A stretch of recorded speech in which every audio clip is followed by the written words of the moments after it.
My name is Bill, and this is my story. I was born in 1945 with some severe congenital deformities. Specifically, I had a partial right leg and a partial left arm, and eventually, later on, I had to wear an artificial limb.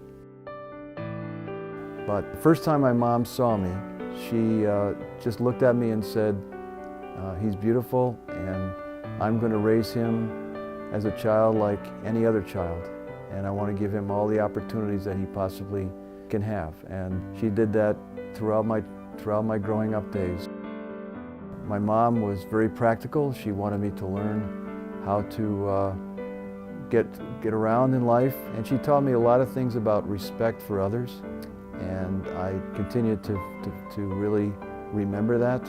My dad was a rock. He was a provider. We spent a lot of time together watching baseball games and football games and doing those kind of things, and ultimately we started playing golf when I got older. My aunt was the one that really got me involved in physical activities. She realized that I think she thought I could handle some physical activities, and one of the first activities she got me exposed to was swimming. She also got me involved in the game of golf. She was an avid golfer, and whenever we went to visit her, she began to take me out to the golf course, and she would let me tee the ball up wherever I was swinging. And she said, "Bill, you have to determine how you can grip the club, and so you figure out what's comfortable, and you just swing at that ball. You keep your eye on the ball and you just swing through the ball." And she was wonderful at that, and she was such an encourager. Good putt, man.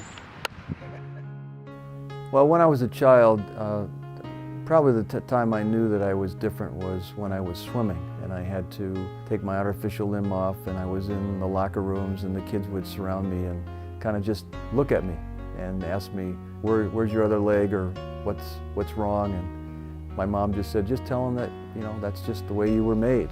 And it was a little unnerving, but eventually I got used to it. And I had a lot of friends with me always when I was swimming, and they were always encouraging me to just move on and let's go out and swim. I think the support and encouragement that I've always been given, it raised a very healthy level of self-confidence and self-esteem in me. I think I was very blessed by the fact that I not only had parents who loved me, but friends that accepted me. And I think it was a result of perhaps having a good attitude about things, which came from the encouragement I received. I never really felt different. I never felt sorry for myself. That was the one thing that my mom always taught me was, you are who you are, and you'll make the most of life the way you want, and it'll all start with the attitude that you have.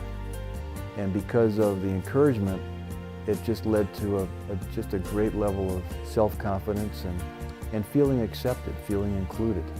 I am a living, breathing example of what encouragement can bring in someone's life. Once you feel like you're different and there's no encouragement around you, you really will begin to see an attitude difference.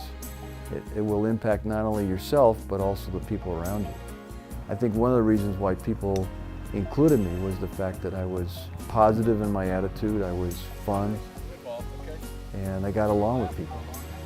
And that came from the self-esteem that was built up in me by other people. I have faced some severe difficulties in my life, particularly physical, but yet I was able to get through that through the encouragement of many people in my life, starting with my parents, my relatives, my friends, my teachers, coaches, co-workers, or whatever.